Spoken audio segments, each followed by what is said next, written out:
I'm Ryan from Monster Logo Studios. This is the OMX-27, a DIY MIDI keyboard and sequencer.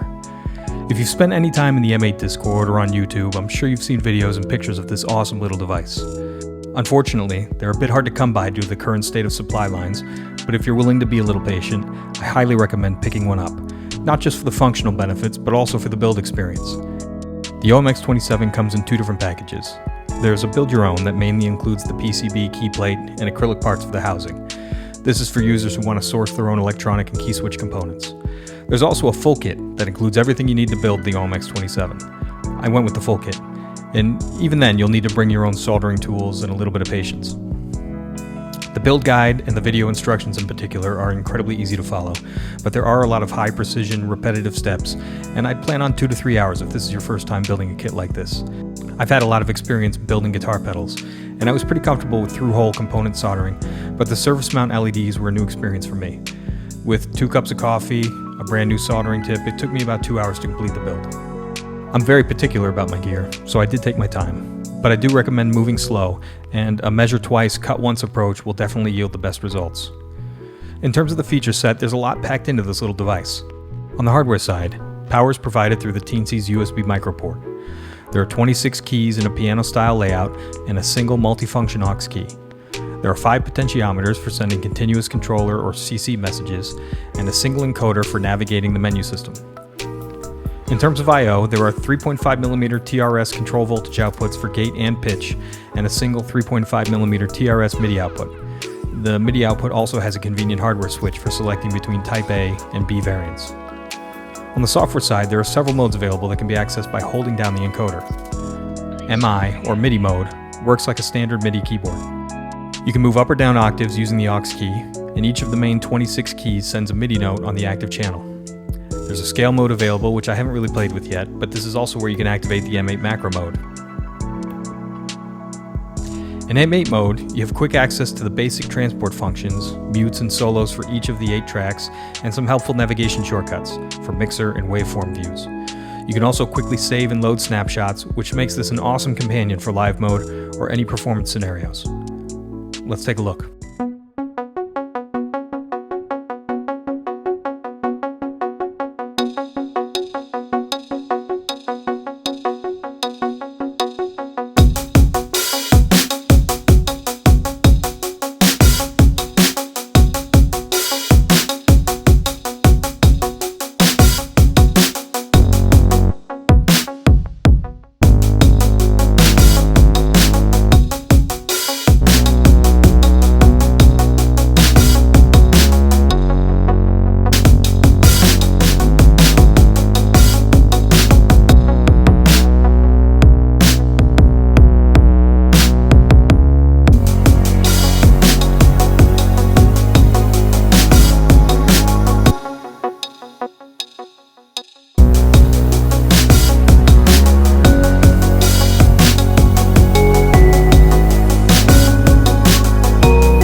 There are 2 step sequencer modes on S1 and S2, with 8 patterns and all the basic features you would expect.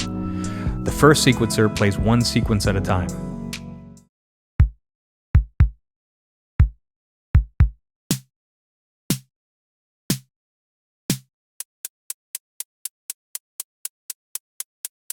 The second sequencer allows you to play all 8 simultaneously.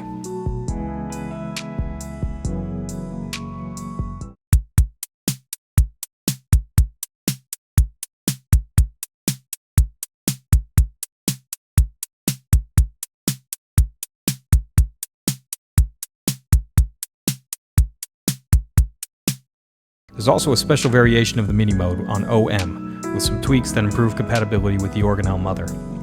The last mode is the grid sequencer, adapted from Mutable Instruments' topographic drum sequencer module. This allows you to morph between pattern variations laid out on a 5x5 grid by manipulating the X and Y grid position, while controlling the event density or trigger frequency of the 4 instruments used to perform the pattern. Admittedly, it took me a minute to figure out exactly what was going on here, but you can think of this as kind of Euclidean sequencing turned up to 11. The source lookup table is hard-coded, but combining the pattern interpolation, note density, accent, and chaos controls allows for an incredibly wide range of potential outcomes, and with density mapped to the first 4 pots, this is very performance-friendly.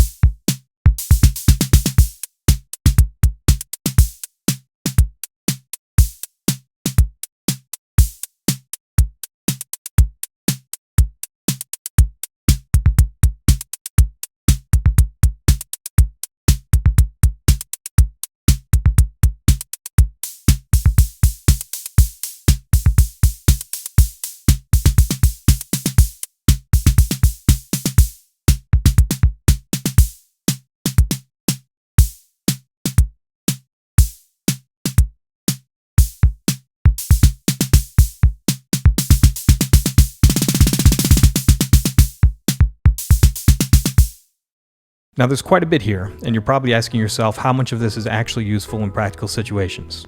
Well, I have a few thoughts based on my specific needs. The MIDI mode is definitely useful for me. I could have bought any number of other small MIDI keyboards, but I do like the form factor, and frankly, I love these kinds of DIY projects. The feature set I think is also unique. The M8 macro mode is incredible, and having a developer who's an active part of the M8 Discord community provides some assurance of continued support and feature development. Beyond the basic MIDI mode, the sequencer modes are fun to play with, though maybe not as easy to program as others due to the menu diving required. But the grid sequencer in particular is really great, and something that I could see being very useful for live performances. My only real complaint is that there's no battery. This is a killer portable device, but you'll unfortunately need to lug some kind of battery along with it. Since you are building this yourself, there could also be some questions about the build quality. It'll only be as rugged as you make it. If this isn't your first project, you'll have a good chance of this turning out pretty solid, but you will still have exposed pots and encoders that you won't want just rattling around in your backpack. I have inquired with DeckSaver about a possible solution, but otherwise it wouldn't be too difficult to 3D print something.